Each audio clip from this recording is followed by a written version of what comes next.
approaches. Blow the whistle, ay. Blow the whistle, ay. Blow the whistle, they can't hold a flame against you, ay. Blow the whistle, blow the whistle, ay. Blow the whistle, got the game, it ain't no issue, yeah. Blowing the whistle, I had enough with you, the championship, it is gone. Ain't listen to you, I can't give it to you, cause you don't know what I've been on. This is the Coaches Podcast. What is going on, everybody? Welcome back into the Fantasy Coaches Podcast. I am your host, as always, guys, Coach Steve. We are back after a 2-week hiatus. I had to skip an episode between the weeks of Memorial Day and the week before that, and we all got a nice rest. And now it's time to start turning the wheels a little bit more towards the actual 2024 season, because we were short 2 months away for the season start or so, and redraft season is starting to pick up probably over the next month and a half. So it is time to switch the gears. We're going to talk a little Dynasty still. Don't worry, those who like Dynasty stuff, we're going to still talk a little bit about it, but we are working on the 24 season here now. And let's introduce today's crew. Of course, we have Coach Tyler. What's going on, Tyler? What's up, guys? Glad to be back. Let's get into it. Absolutely. And of course, we have Coach Steve. What's going on, Coach Steve? Not much, man. It's been 2 weeks too long since I saw that picture of Tyler in the intro, so I'm stoked. It's a great picture of Tyler, though. I got to get you a better one, buddy. But the only one I could find. Oh, this is I love it, personally. Very fashionable. And of course, we have our guest on today's show, Andrew Hall. What is going on, my friend? Welcome back onto the show. Oh, thanks for having me back, guys. And yeah, the picture of me, I just look so just eager. I love it. It's well done. I think I had a better one, but then I deleted all I do all my stuff on Canva, and I deleted everything. And I was like, oh man, I had a picture of Andrew, but now I have to use this one. So I don't mind. Any picture of me is a terrible, awesome, great picture. So we're good. Love it. Like I said, guys, we are getting into the 2024 season here. We're going to be talking about breakout candidates today, players that we expect to take another step, whether it's from being, doing absolutely nothing so far in their career and having a bigger season, or players who may have had decent seasons, but there's a good season still left for them to come. So before we get into that, we are going to talk about some news, of course. We have some things going on today in the news world. Obviously, this morning, this was breaking news. Obviously, Justin Jefferson finally signed a contract with the Minnesota Vikings, a 4-year extension worth up to $140 million. Guys, anything to say here? Are you thrilled with this for Justin Jefferson? Did you wish he was going to get traded and maybe go somewhere else? Or good for him, right? I guess I'll go first. I'm the Bengals fan. I wanted him on the Bengals. There was no way that was going to happen, but my God, could you imagine? So that was part of me is disappointed that pipe dream is now officially over, right? The other part's disappointed because, my God, we're going to have to pay Jamar Chase a whole ton of money next year. So, yeah, I'm happy for Justin. Don't get me wrong. I think that's a terrific idea. Stay there, stay put. You got a young rookie. I think it makes total sense. But, yeah, as a Bengals fan, I'm kind of hurting, but it's all just on stuff that doesn't really affect me as a person, right? It's okay. It's nice that he's locked up in Minnesota, but yeah. Anyone else? Yeah, I'll just say that it means a lot for Chase and it means a lot for CD Lamb. My friend texted me today talking about CD Lamb, and I was like, yeah, he's going to get paid. He was like, but are they going to pay him that much more now? It's probably going to have to be more now. And the answer is no. They're not going to pay him that much or more. So that'll be very interesting with CD Lamb. Yeah, with CD, the problem is they've got 3 big guys to pay, and at least one of them is going to get left out. And, Jerry Jones said that he was all in going into the offseason. And if this is all in, then I'm really scared to see what their future is going to look like. But, I looked at the Jefferson contract. He's still number 1 for me, even with J.J. McCarthy. He's just found a way no matter what. And, it's exciting. You see him finally get this payday. He's been this fantastic player since his rookie season. And, you always wait to see what that extension is going to be. He's played up. He's lived up to the hype of what he's supposed to be. And now they're paying him like it. And so, this is also showing the Vikings' commitment to their rookie quarterback of, hey, you're here for at least 4 years. You're getting at least 4 years of Justin Jefferson. Or you're getting at least 5 years. So you get your 5th-year option. You get Justin Jefferson every year. Go do. But this is going to be interesting to see what the rest of this offense looks like when payday begins to come for some other guys, a lot of guys in the more distant future when this contract is getting near the end. But still number one to me. This just sort of solidifies it. There was never really a question. I never thought that the Vikings would be dumb enough to let him go, especially after Randy Moss. And so it excites me. It excites me too. Good for Justin Jefferson, JJ to JJ for hopefully many years to come for these Vikings fans. So, all right, over to some more wide receivers that got some big paydays here. Nico Collins signed a 3-year extension worth up to $72 million with the Houston Texans last week. So did Jalen Waddle, another 3-year extension worth up to $84.75 million for my Dolphins, as you can see in my background. So both me and Tyler are very happy that our teams locked up a very good wide receiver for both offenses here. Anything you guys want to say here about either player? I'll jump in with Nico first. With the addition of Stephon Diggs, the big question was who's going to be the one to emerge out of these three. You go look at underdog ADP, sleeper startup ADP. All three Texans receivers, and for both this season and for Dynasty, are being drafted as like top 25 guys.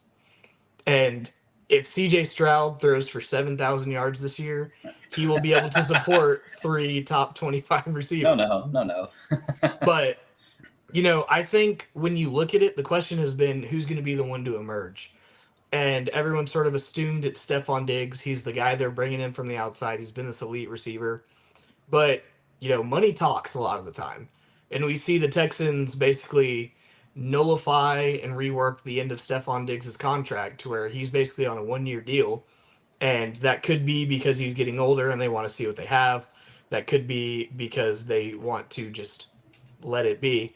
But them going out and signing Nico Collins after the year that he had, obviously, you listen to Nick Caserio talk. He talks about them drafting him as more of a traits guy and then hoping that he developed. And he developed well, especially when they actually got someone who could throw him a football. And so I think Nico's going to be the one to emerge as the wide receiver one out of this receiver room. I think CJ Stroud is just set up for the future, and it's an exciting time to be a Texans fan. You can't tell that Tyler's a Texans fan, guys. You do now. So, Andrew, Steve, any of you guys have any comments on these two great signings? I'll jump in first, and I think the Jalen signing is more important to me, but both are great, right? Both of these players are deserving of this money.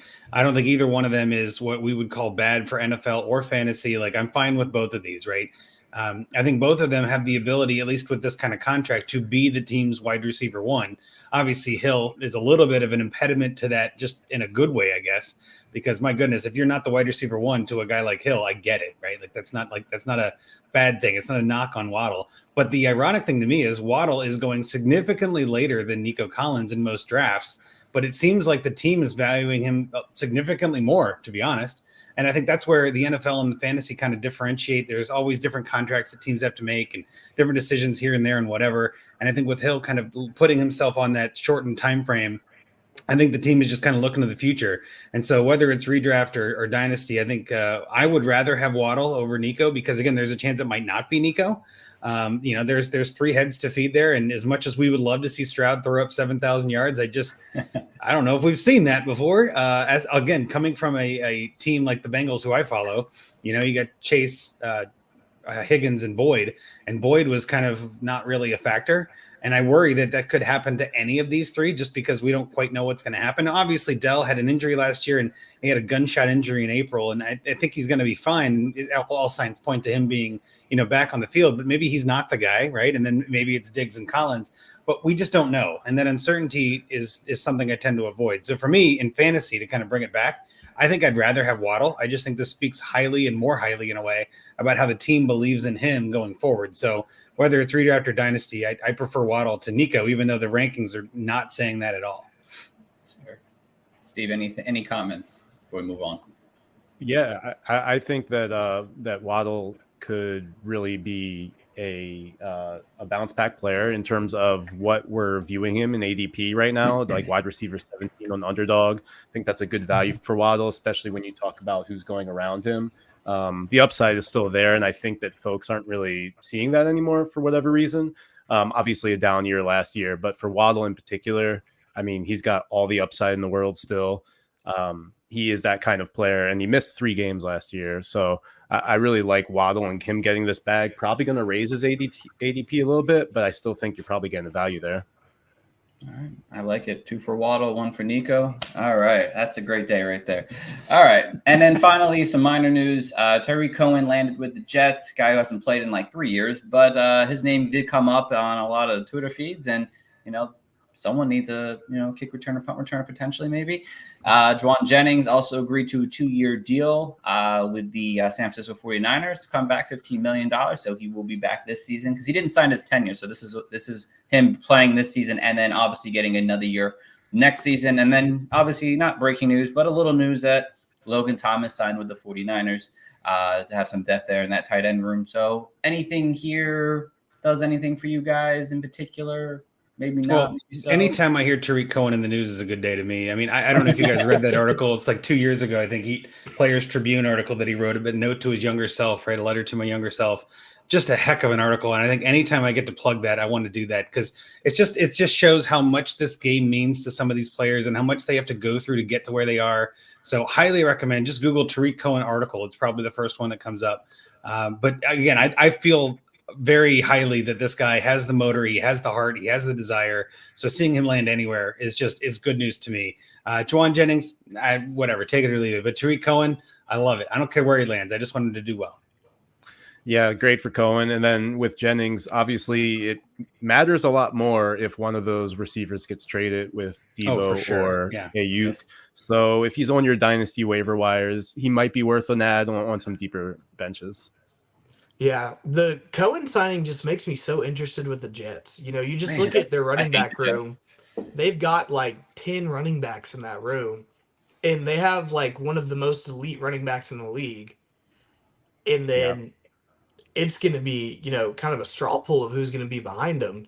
But I just want to know what they're building back there with all those different running backs. I just feel like it's keep away from the Patriots at this point. Like they're just signing anybody they can so that the other teams in their division can't get them. Like Bills and Patriots both need running back help and depth, in my opinion. And they're just like, who's left? Tariq Cohen, let's sign him. Like I used to do the same thing in Madden, right? You get the free agency period. Like I got extra receivers and extra DBs. I can drop all those guys. I don't care. Sign me the running backs. My opponents can't get them. I don't think that's what's happening per se, but I'm just saying that's what I would do. Yeah, no, like I said, definitely good to see Cohen kind of get another opportunity there in New York. And then Juwan Jennings, it might stop Ricky Pearsall from having a successful rookie season potentially. Those who are very high on him coming back definitely might lower his expectation for this rookie season. But we'll have to wait and see. And then Logan Thomas, like I said, I mentioned before, he'd probably be an immediate waiver wire ad if something happened to George Kittle during the season, but not something that you really want to plan on your team now to have a backup tight end. So you can already guarantee it. Tomorrow's sleeper #1 trending ad is Logan Thomas. Like you know that's happening. It 100% will be. Yeah. So this is the type of year we're biting on anyone just to get him on our fantasy team. So especially dynasty right now. So all right, so that's the end of the news, guys. That was fun. Now we're gonna get into some breakouts here. And first up on the board, we have Terry McLaurin, wide receiver for the Washington Commanders. Had a pretty solid season last year, 1,000 yards, 4 touchdowns, 130 targets, 70 receptions, played all 17 games. Now, I believe, I kind of forget now at this point, but Andrew, I believe this was your first player to go off the board here. So talk about Terry McLaurin. Yeah, so Terry McLaurin's one of those guys that I remember being very excited about and then being somewhat disappointed. And I don't think I'm alone on this. I think a lot of fantasy managers had Terry McLaurin, F1 and Scary Terry and all these different nicknames. And then he just kind of dud. It's just nothing, right? He just kind of fell apart. This whole offense is going to be very different this year. So I'm very much excited just to have a piece of that Washington offense. And I think Terry McLaurin could be the wide receiver 1 there. And you got Jahan Dotson and a couple of other guys that are, catching balls, but McLaurin's kind of going underrated in a lot of in my mind anyway, big time under the radar. So I think he had a pretty lackluster year last year. He had 1,002 yards, according to the screen here, like just over that 1,000-yard threshold. That's not much. 4 TDs, not much, right? 131 targets is good, but 70 receptions, not great. And I just think a lot of people are fed up with him. So whether it's dynasty or redraft, I feel like It can't get much worse than that. So if that's the floor and that's where you're drafting him is about there. I mean, hell, wide receiver 32, you're talking about 1,000-yard receiver at wide receiver 32. I mean, I'm happy with that. TDs are not sticky, right? Like TDs are not something that translates year over year in most situations, but receptions and yards do. So that offense is changing, but I think they lean heavily on McLaurin this year, which is why I have him as one of my breakout players. Yes, his ADPs right now is wide receiver 32. We do have some things here though I did add on to this. If you're listening live on our YouTube channel, I'd definitely check it out because my slideshows are fun. So yeah, Joe, you have some dynasty talk right here, or what I mentioned here. Terry McLaurin, Calvin Ridley. Which side would you be leaning as? Obviously, both would be most of these players are contending team players. Which side would you lean between Terry McLaurin and Calvin Ridley? Well, again, it's McLaurin in pretty much every case, and it's partially because I think his cost to acquire is lower in some situations. And I think whenever it comes to dynasty, I tend to think about in a vacuum, which player would I rather have? I always look at that in the vacuum as what is the market for that player. And I think right now the market for McLaurin might be lower than any of these guys you have listed on the screen, whether it's Ridley, Deontay Johnson, or Christian Watson. I think all three of those guys are in new or different kind of changing situations, except for Christian. But even then, that offense is going to look different. But I think Terry McLaurin is just kind of getting ignored, and I get why. I'm not trying to say he's definitely breaking out. The way of definitives work is you can't predict that. But I much prefer to have somebody like a McLaurin who can be a number one.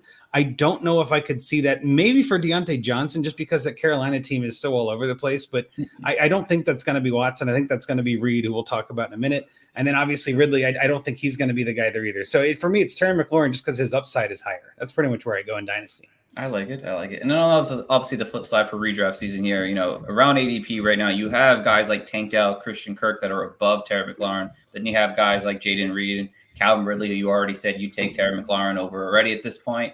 But would you take him over a Tank Dell, the Christian Kirk? Are you going to take him over Jaden Reed based on ADP?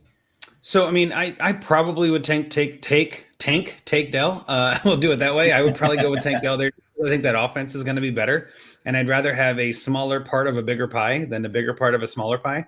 So you're welcome, Tyler. But at the same time, when it comes to any of these other guys, I mean, even Reed, who I was just talking about with Watson, like that whole thing right now in Green Bay confuses me. Everybody's hyping up Jordan Love. I get it. And I think he's going to be great. And I think he's a top 10 dynasty receiver just because there's nobody else around. But when it comes to like Kirk and Ridley and these are guys that I've seen kind of fall apart in the past. And I don't know. They don't really wow me anymore. So I'd rather have the McLaurin upside, I guess. I like it. Steve, Tyler, anything you guys want to mention? I know I like Terry McLaurin. I think he has that upside to still be a wide receiver one in fantasy. That's how I feel about him. Do you guys have any other opinion? Maybe you don't believe it. Yeah, I mean, he's going as wide receiver 32. So when you look at it that way for ADP, I think he finishes ahead of wide receiver 32, no doubt. So if that's the breakout, then sure. I don't know if he's going to do anything more than he's already done going into his 6th year. That Calvin Ridley comparison is so close in Dynasty because they're actually only a year apart, where we might think that McLaurin is a lot younger. They're only a year apart. McLaurin's 28. Calvin Ridley's 29. So that's kind of a wash right there. But in redraft, Ridley's going at wide receiver 36. And I actually see more upside for Calvin Ridley like this upcoming year to where, he got 26 targets last year in the red zone. And we've seen him score a lot of touchdowns in the past, when he was a Falcon. So it sounds like when I look at Calvin Ridley, I actually think a lot of touchdown upside. And who knows what's going to happen with this Titans team. I think that you would go, I want to go with the quarterback, and I would lean Jaden Daniels as a better quarterback. But it's real close. All of these teams want to spread the ball around. They have multiple playmakers. So between Calvin Ridley and Terry, I think that's just a great comparison. I like it. Tyler, anything you want to mention before we move on? Yeah, I believe it. I'm one of those guys that's always wanted Terry McLaurin to be this elite receiver, and he has just had garbage thrown behind the line to give him the ball all the time. And now he gets this Heisman quarterback that was top 1 or top 2 in all these PFF analytics and all these great stats. Obviously, I think he outplays wide receiver 32. I think there will be some hype around him, maybe not like a Calvin Ridley or a Christian Kirk, but there's going to be some hype. There's a new offense coming in. Shout out Cliff Kingsbury. The new young quarterback, they've got this kind of updated, hyper-efficient offense that they're hoping to run. And, there are some mouths to feed there, but nothing that would really scare me off of Terry McLaurin, right? Like, I love Jahan Dotson. I think Jahan Dotson is going to be a great wide receiver, too, in this offense. I don't think that he's going to supplant Terry McLaurin as the wide receiver one. Yeah. So you're getting a wide receiver one for a NFL team, which, at wide receiver 32 isn't bad, but you're getting a guy who's been pretty consistently that 900,000 yard range, if I'm remembering his stats right. He's 4 straight years over 1,000. Yeah, and he's doing that with Carson Wentz and Sam Howell.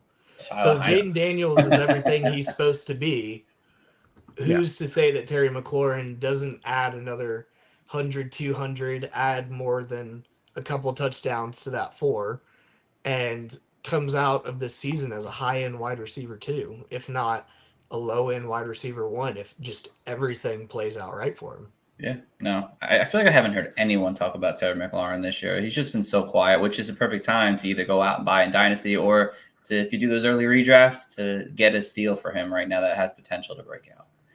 All right, next on the board here, I believe this is Coach Steve's pick here. Brian Robinson, running back we'll stay in with the Washington Commanders here. There's going to be a lot of breakouts in Washington this year. Obviously, last year he had a pretty big season for him.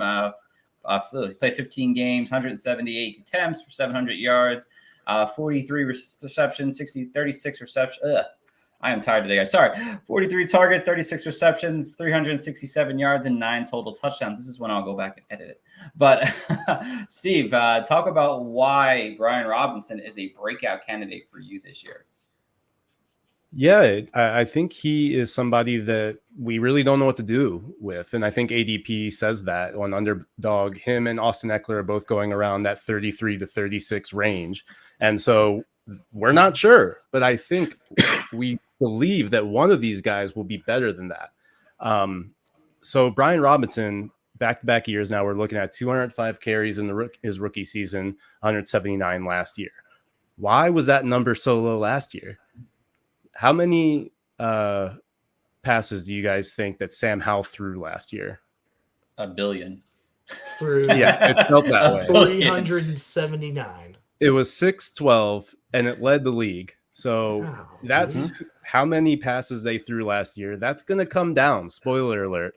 Dan Quinn is the head coach and the aforementioned Cliff Kingsbury. So what do they like to do? They like to run the ball.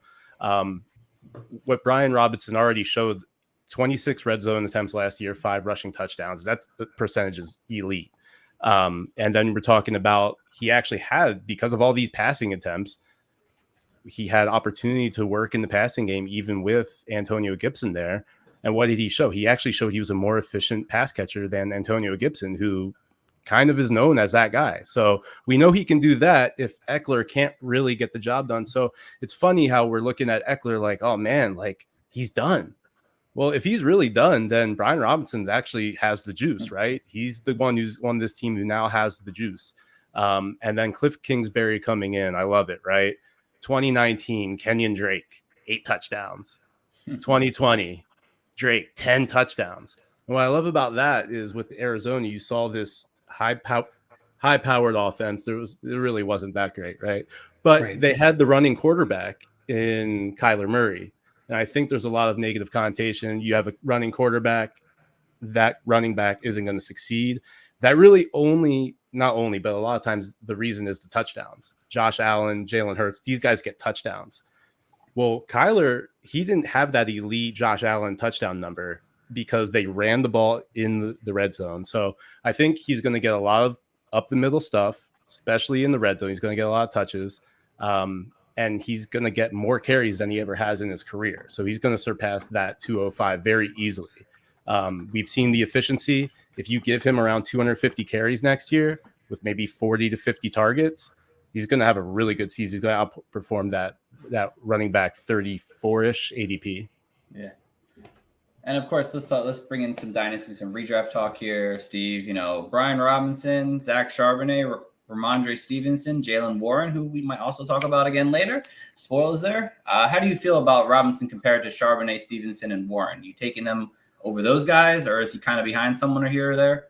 Yeah, what's great is for Ramondre, I love to pick on Ramondre. I'm sorry, Ramondre. But like you can make that trade and then get another player with that for Brian Robinson, because people aren't going to make that straight up. Like Ramondre is viewed as way better dynasty asset than Brian Robinson. I think Brian Robinson might even be younger.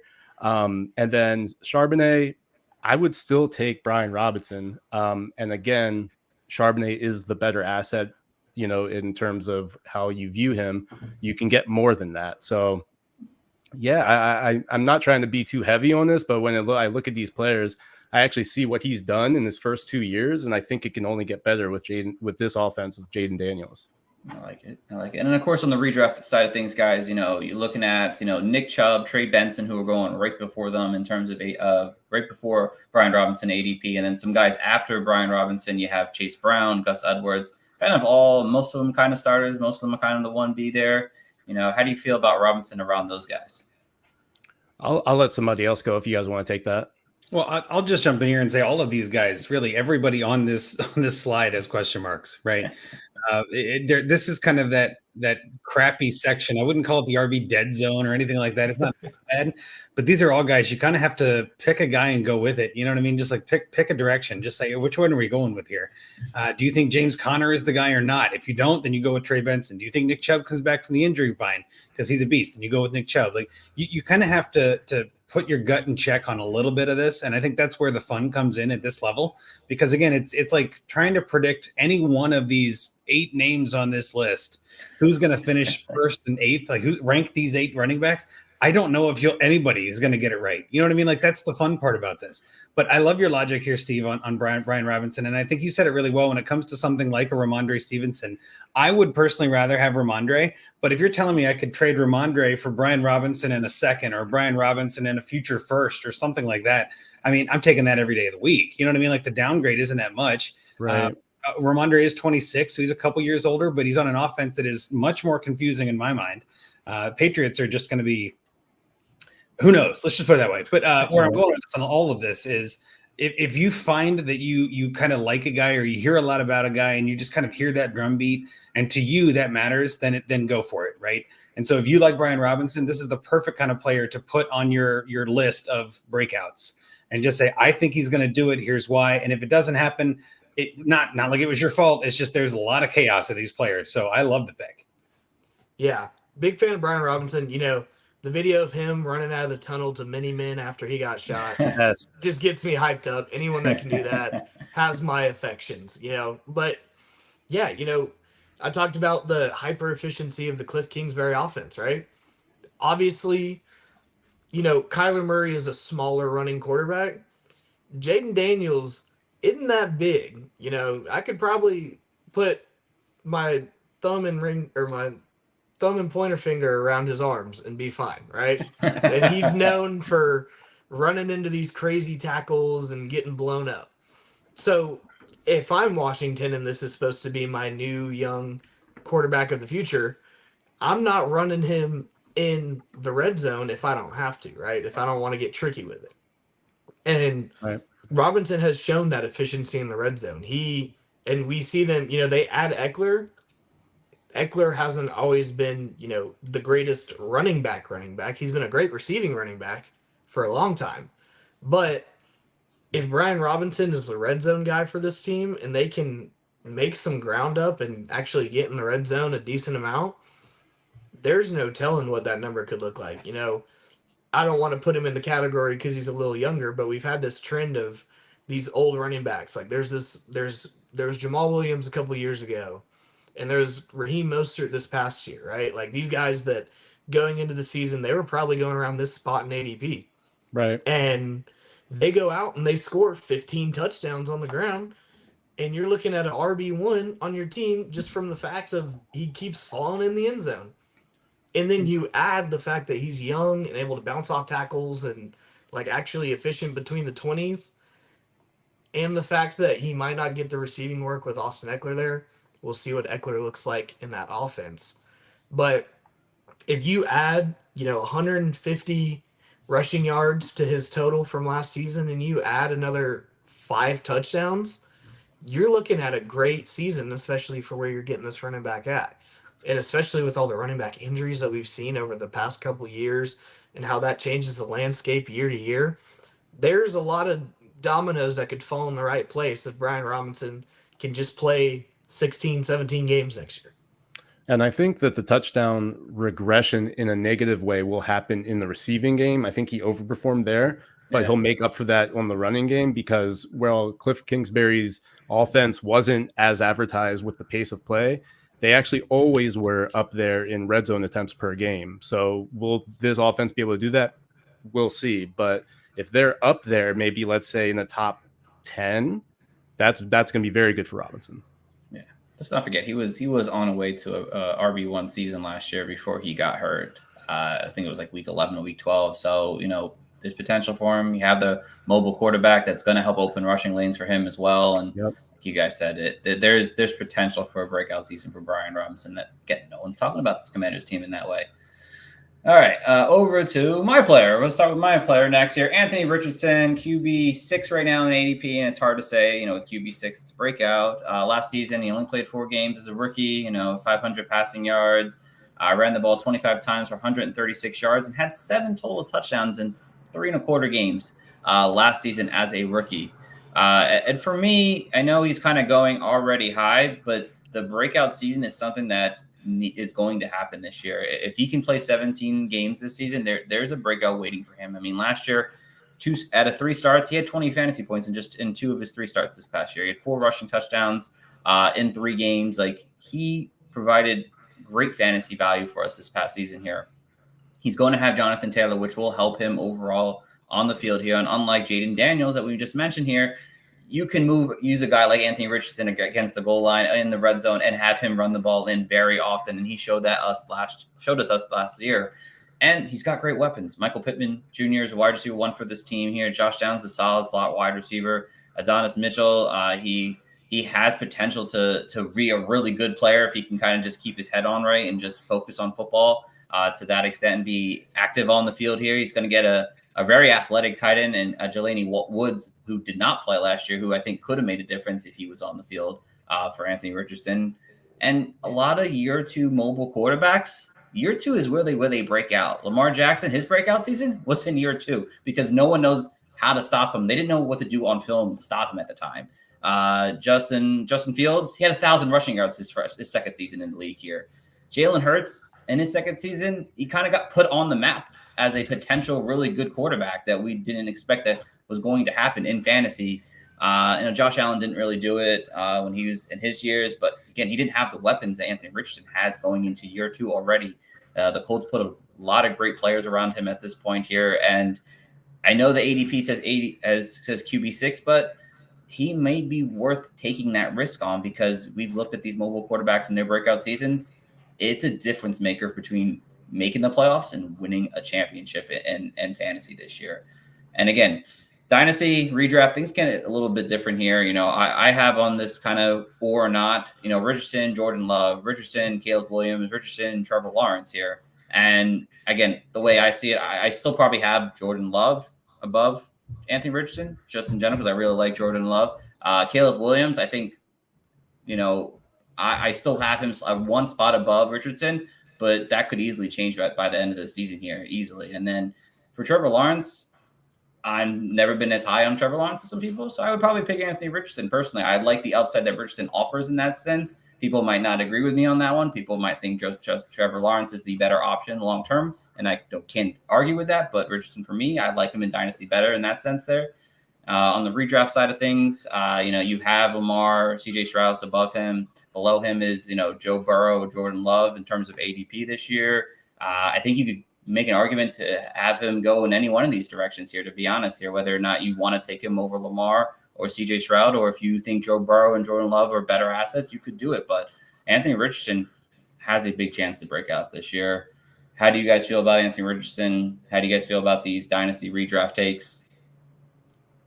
I'm a big Richardson guy. I was really big on him going into last year.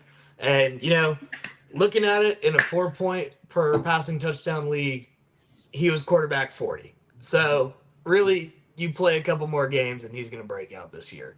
apparently. But, you know, like you said, you look at, I mean, the stats from last season, he threw 223 passing yards in his first game where, you know, he got hurt on the last snap and had just under 22 points, right?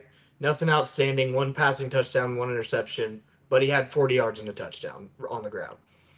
He played just under that first half against Houston in week 2. He was still quarterback 19 with just under 18 points on 56 passing yards, but he had 35 rushing yards and 2 touchdowns. Misses a week, comes back against the Rams. Great game from him. Still 11 completions for 200 yards and 2 passing touchdowns. But you get the 56 yards and a rushing touchdown, and you've got 29.6 fantasy points. Like this, he's not going to wow as a passer. If he does, it's fantastic, but he's going to win you the game on the ground. I think the Colts have made it a priority to protect him in terms of teaching him when to run into someone and when to take it out of bounds or when to slide. Because, you know, that big athletic frame, he's going to want to just run through everyone. And I think he learned last year when sustaining 3 injuries over the span of like 5 weeks, it's not the same as it was in the SEC. These boys, there's a lot of thin guys, but some of these boys are built a little bit different, and those hits hurt just a little bit more. But I'm a big fan of Richardson. You know, Steichen did so well with Hurts that's what made me really excited when they drafted Richardson. Like, it wasn't a quarterback who's used to having a pocket guy and now he's got to figure out how to work with someone mobile. This is someone who has had a quarterback that can score on the ground, can make some yards, this bigger build, more athletic, but he's able to coach him. And I think that if he can stay healthy for a season, I'm really interested to see what he can do. Because, you know, he was putting up, you know, video game fantasy numbers on 200 yards passing. Like, he's putting up quarterback top 5 numbers on 200 yards passing. There's not very many guys in the league who could do that. And even if quarterbacks are going out there and throwing for 400 yards a week, if Anthony Richardson slips into the end zone 2 times on the ground, he's still going to outscore him. As long as he does it, you know, healthy this season. But I'm a big fan of Richardson. I think the health is the only thing, and it's not really that he's injury prone. It's just that he is an athlete and he wants to run through people. And very understandable. If I was built like him, I'd probably be doing the same thing. But if he can stay healthy, you know, the sky's the limit for this guy. All right, Andrew, Steve, anything you guys want to comment on? The only thing I would add is if you give Anthony Richardson Gardner Minshew's season, like you just kind of put his numbers on top of Anthony Richardson, he finishes as a QB 12. I'm willing to bet that's the floor, right? Minshew is definitely not Richardson. I'm willing to bet a lot that Richardson is going to do significantly better than Minshew did.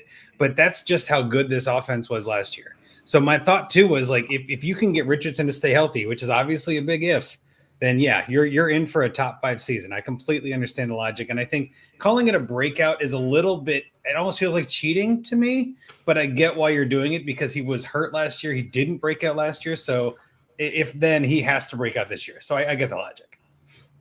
Yeah, he hasn't done it yet. Steve, to your point, I would say Caleb Williams, Jordan Love, Anthony Richardson, Trevor Lawrence in that order in Dynasty. I think that the Jordan Love take is a little hot, but I'm on your side on that. I love it. All right, so let's get over to the next guy here. Tyler, this is your first guy up here. Jaden Reed here, not running back, wide receiver. I missed that one thing of great. Last season, 94 targets, 864 receptions, 700 yards, 8 touchdowns, and then 119 rushing yards and 2 touchdowns on the ground here. So, Tyler, why is Jaden Reed a breakout candidate this season? Yeah, so Andrew kind of hit on it earlier. You know, we saw the emergence of Jordan Love. He finally got to be the starting quarterback for the Packers, and he blew people away with his 4,100 yards, 32 touchdowns, right? And throughout this season, we saw their number one guy, who was supposed to be this number one guy for them, Christian Watson, dealing with the same hamstring injuries that he was dealing with. I really don't want him to become a Will Fuller, but if he's going to keep missing games with hamstring injuries, someone's going to be the number one. And I think that's going to be Jaden Reed, right? This was a great athlete coming out of Michigan State. And this was his rookie year, coming out, putting up 64 receptions, just under 800, and receiving 10 total touchdowns. We saw sort of the gadget play that they could use him with as sort of that sweep guy coming out on trick plays and stuff. But in PPR leagues, his just under 800 yards made him wide receiver 25 on the season. And then half PPR, he was 23. If he can gain another, if he can somehow keep those rushing totals up, I would guess that gets added into the receiving, and keep those touchdown numbers somewhat where they're at. I think that he could be moving up into that middle wide receiver 2 range, right? We see him at that low end wide receiver 2, very, very high end wide receiver 3, depending on PPR, half PPR, whatever you have. But this is a guy that was a great athlete. He's got good size. He looks small compared to Christian Watson because most people do. But 5'11", just under 190. Like, this is kind of the new prototypical build for receivers in the NFL. And I don't think Jordan Love is going to slow down. I think he did kind of take the league by storm.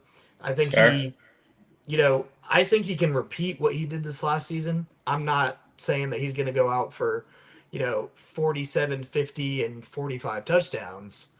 But if he goes out and has another 4,100-yard season with 30-ish touchdowns, someone's going to be the main beneficiary of that. And I think that Jaden Reed has begun to prove, and also this was his rookie season on a very young team. Anyone could have broken out. And, his miniature breakout, just taking it from where he was in rookie drafts, I'm super excited getting that, right? And, we talk about when can I get the number one for a team? Obviously, there's teams that have basically 2 number ones when you look at, like, the Dolphins with Hill and Waddle, and so that messes it up in terms of just having a straight 32 as wide receiver 1s. But, if you're telling me that I can add a couple hundred yards to Jaden Reed's total yardage for next year and keep the touchdowns the same, that's vaulting him up into the late teens, if not middle teens. And I'm getting that at wide receiver 33 and ADP. And you also look at that around the running backs that are going to be going in that same spot. I'm going to take Jaden Reed all day. I'm excited for that. He's young. He's got young. The route running. He's great. I say he's young. He's older than I am. But he's young in NFL terms. And he's just a guy that excites me. He's a guy that I was big on in rookie drafts. Liked him coming out of Michigan State. And, he's sort of proved me right last year. And we see, he had 64 receptions on 94 targets. Mm-hmm. Give me 94 targets and give me 80 receptions on that. Give me 75 receptions on that. I'm loving it all day. Yeah, everything. Well, I think too. The Jaden Reed is the number one there. I feel like there was some question marks with him being a rookie and Watson being who he is. I think I'm with you. I think Reed's going to be the guy that gets Love's major attention. So I love this pick, and I think too, for a breakout, you're talking about guys like JSN, who was kind of a dud last year. Rome Odunze as a rookie, you don't really know what you're getting with rookies. Jordan Addison, obviously, I love Jordan Addison. That offense is going to be great, but I'd rather have Reed over all of them right now in Dynasty, to be honest. I just think his upside is higher, and his floor is probably higher too. So, yeah, I thought that was a great pick for breakout. Wow, I'm on the complete opposite. I would take all of these guys over Jaden Reed. We would make great trading partners. Yeah, well, on the same page, kind of. He's older than everyone, so that's a start. And then everyone else, Rome Odunze was just a first-round pick. So sure. We've never seen a first-round pick bust. You're right. That's not going to happen. Well, what I'm saying is, would you trade the 105 like this year in rookie drafts for Jaden Reed? No. So here's where, again, if you're talking about trading, I'd rather trade away the 105 for Jaden Reed in a piece. Right? Like, I would feel more confident starting Jaden Reed, but the values aren't that way. It's just I think Reed's going to outperform or produce about the same.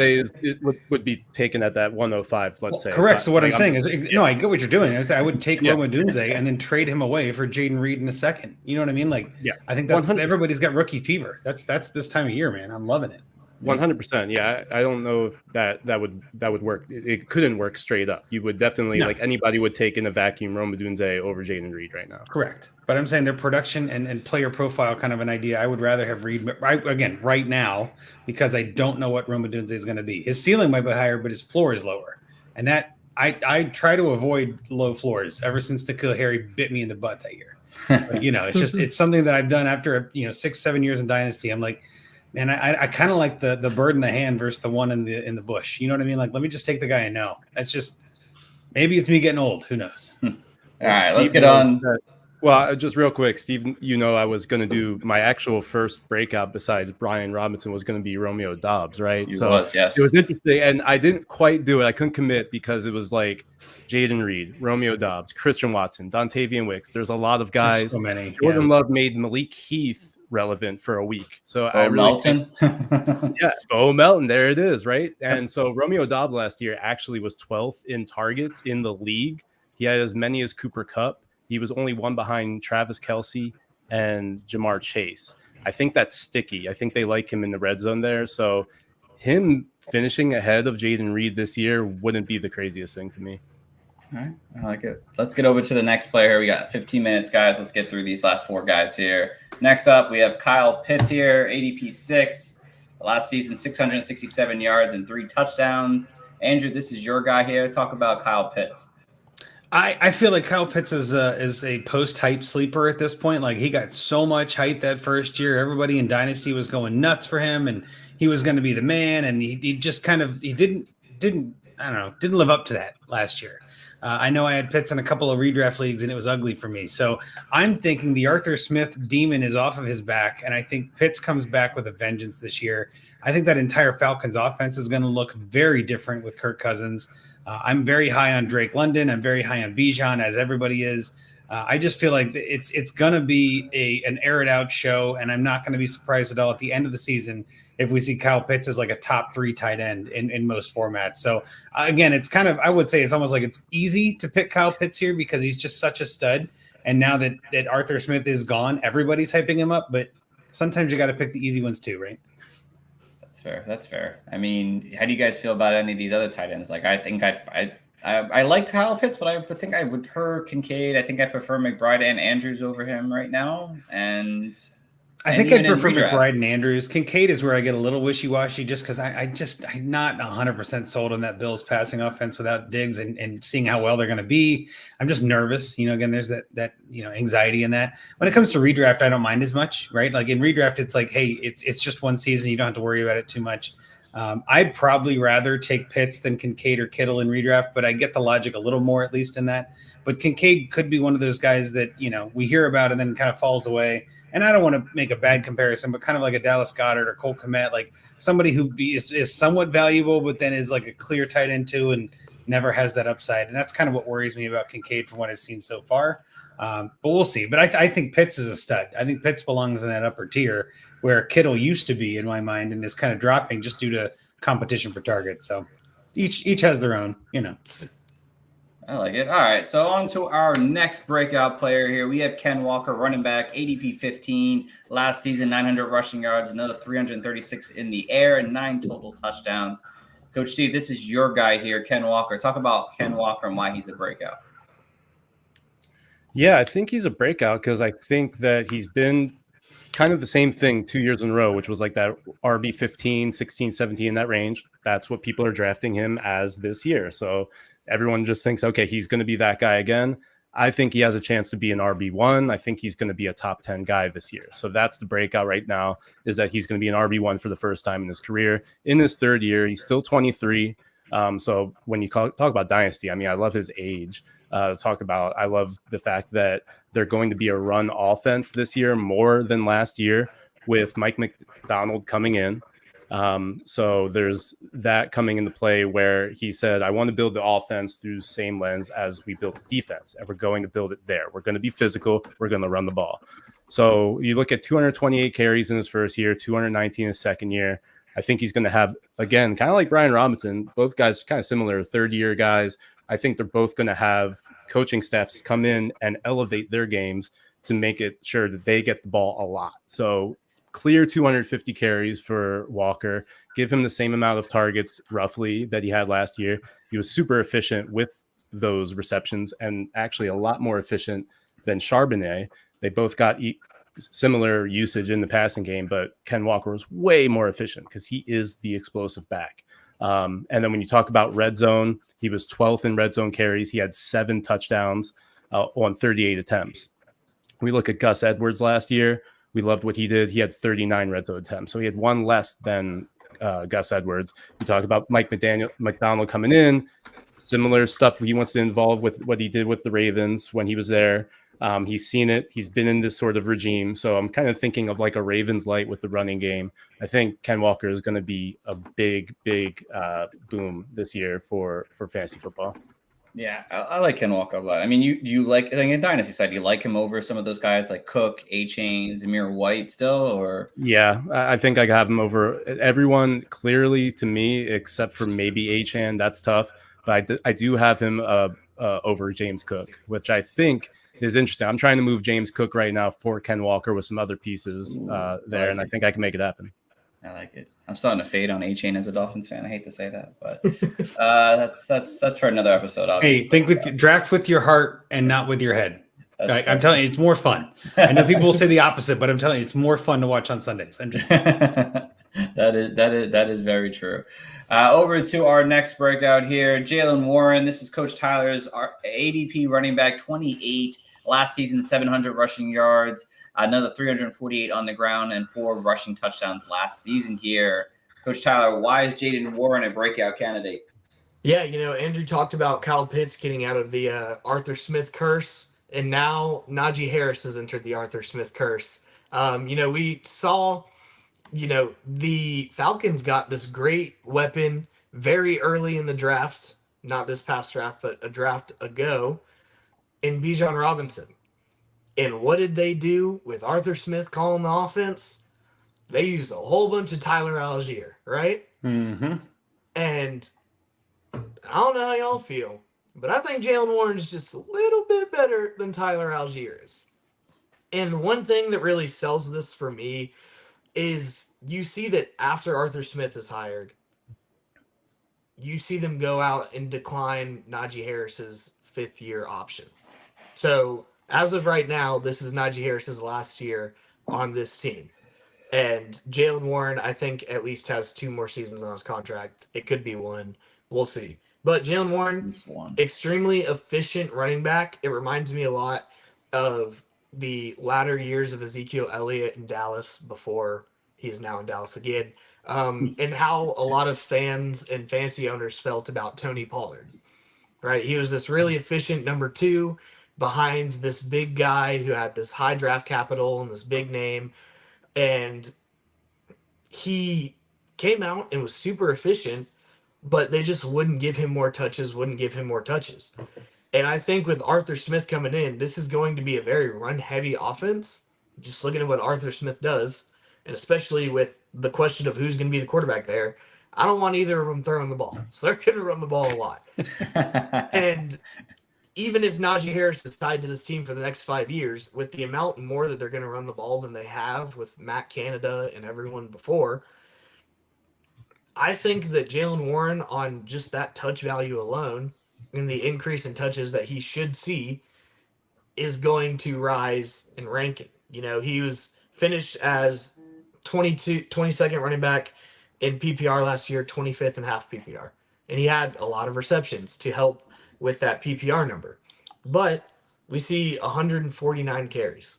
I think that number could go up a good amount, right? Whenever he was at Oklahoma State, transferred into Oklahoma State his last season in college, handled 256 carries and had 25 receptions. So he can handle a large workload, even at his size, 5'8", 215. But with Arthur Smith there, following the money, we talk about following the money, they don't want to give Najee Harris any money.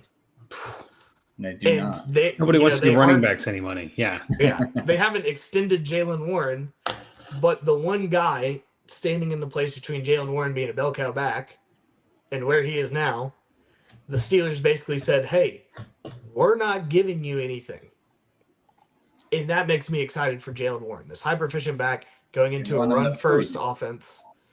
I with the hope running Jalen back. Warren is the guy. I really do, because I'm with you. I think his talent is more. He's better. All this. I don't know if they're going to let him. It's that fallacy of rational coaching. We've seen Arthur Smith screw us before, so I'm kind of with you on the logic. But watch him lean on Najee this year. Like, no, I learned my lesson, and we're all going, oh! You never know. So, Tyler, how do you feel about some of these other running backs here, like Tajay Spears, Austin Eckler, Jalen Wright? In terms of dynasty, are you preferring Warren over those guys right now? In dynasty, I would say it's a little bit closer on Spears. I definitely prefer him in dynasty over Eckler and over Wright. Eckler, he's just old. We started to see him kind of break down last year. Jalen Wright, he's the third running back behind a really explosive running back and a running back that just scored a ton of touchdowns on the ground. So they kind of have that 1-2 punch formula. Maybe he works in, but if I'm taking a running back 2 on an extremely run heavy offense that's super efficient, or a running back 3 that might not see more than 75 carries on the season, I'm going to take Jalen Warren. You look at, I like him obviously above Eckler. I like him above Mostert, just looking at what happened to Williams the year after his high touchdown year. I don't wish that on Raheem Mostert. I hope he continues it up. I'm surprised he's so low. It's messed up. But I think it's a lot of people seeing that. And I take him above Zach Moss. The question is going to be between Moss and Chase Brown. I like Zach Moss. I think he becomes the guy in that backfield. But at the same time, there's the question of who it's going to be. And even if the roles are defined as they are with the Steelers, I still think Warren is going to be more efficient. And they would end up about the same range, even if carries stayed the same. And then Tony Pollard, just him and Tajay Spears together, I don't know what that's going to look like, and we don't know what that offense is going to look like. We don't know who's going to be the lead back. We don't know if there's going to be a lead back. We don't know if they're going to even run the ball because they have Will Levis, and they just spent the last 8 years running behind Derrick Henry, and they're finally ready to throw some fireworks and throw the ball around. So I take Jalen Warren over really everyone. I would put him comparably with Pollard, but that's just me kind of looking at the landscape, especially for redrafts. I like it. All right, on to the final player of the night here. My second breakout for the night, guys. Pat Freiermuth, tight end 16 right now on the board. Last season, not so great. 300 yards in the air and just 2 touchdowns for him last season here. The reason why I have him as a breakout is because I think Pat Freiermuth is a really good tight end. He's had some bad luck over the last few seasons here. You saw his rookie season, really good rookie season for him, 7 touchdowns for him. He led the lead in red zone targets his rookie year. The season after that, he had 700 yards in the air. And then this past season, injuries occurred. He's had to deal with Kenny Pickett the last 2 seasons. A guy couldn't not throw more than 12 touchdowns in the air over the last 2 seasons here. So the offense really hasn't been there. Deontay Johnson is now gone. That's got a big plus. We don't know who's the true number 2 is in this offense here. There's definitely been a quarterback upgrade, whether you believe it's Russell Wilson or Justin Fields. Either one's a better quarterback upgrade. With Wilson, he hasn't really done too well with tight ends over the last few seasons here now, but he has been working out with Pat Freiermuth this offseason, so that's something I like to see in my quarterbacks, obviously for their tight ends. And then, Justin Fields has kept Cole Kmet the last few seasons as a borderline tight end 1, a little bit better than that, but borderline tight end 1. Pat Freiermuth, I think, can be in a really, really good elite tight end. I just think just really hasn't worked out his way. There's no true number 2 target there on that offense there. And this coming season here, he's going to get targeted, and he's probably going to get close to 100 targets this season. And I think he could probably finish as high as tight end 6, tight end 7, if he gets the touchdowns and if he gets the targets. And I think he can get those touchdowns. So for me, Pat Freiermuth is a guy that's going to be really good. Again, I like him over a lot of guys in Dynasty still. I like him over Musgrave. I think he's got a more clear role in the offense. Dallas Goedert only does good when Devontae Smith is gone. Cole Kmet, I think you can kind of go back either forth with that, but there's less talent in the Steelers offense, so I'm going to lean Pat Freiermuth slightly. And then redraft side of things, Dalton Schultz is going ahead of him. That's another thing. I think I'd rather take my shot on Pat Freiermuth at that point in that situation there, because there's so many mouths to feed. There's not a lot of mouths to feed in Pittsburgh. And then same with Musgrave, Hunter Henry, Cole Kmet, and redraft. I prefer Pat Freiermuth right now. I'll just say this. I put Pat Fryermuth on the trade block in one of my leagues. It's not a tight end premium. And the offers I got were just disrespectful, like a third round pick. And I'm like, even in a not tight end premium, like, why am I trading you Pat Fryermuth for, I don't know, the husk of some receiver that could be Puka Nakua? That's always how the trade talks start, right? Like, this third round pick could be okay, fine. I'll wait until it's Puka Nakua and then we'll make the trade, right? That's what you're selling me on.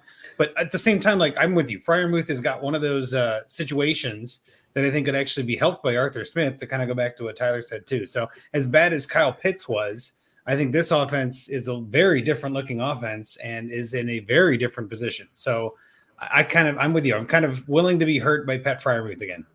Love it. Me too. All right. Any last words, Steve or Tyler, before we finish up tonight's show? Yeah, I think Pat Fryermuth's great value right now. I mean, where is he going right now? ADP Tight end 16. Tight end 16 is ridiculous to me. Yeah, that's all day. Yeah, definitely. Yeah, I'm very excited. I think I traded him in a bunch of leagues last year in Dynasty for like third round picks, which I really did. And I was like, someone posted them, and I was like, "What can I get?" And he goes, "Give me a third." I'm like, "Okay, here, take my third." Yeah, that's what I'm saying. There's no way I would take that, but I know that those trades have happened, which is why I'm getting those offers. So that also tells me go send thirds for Pat Fryermuth.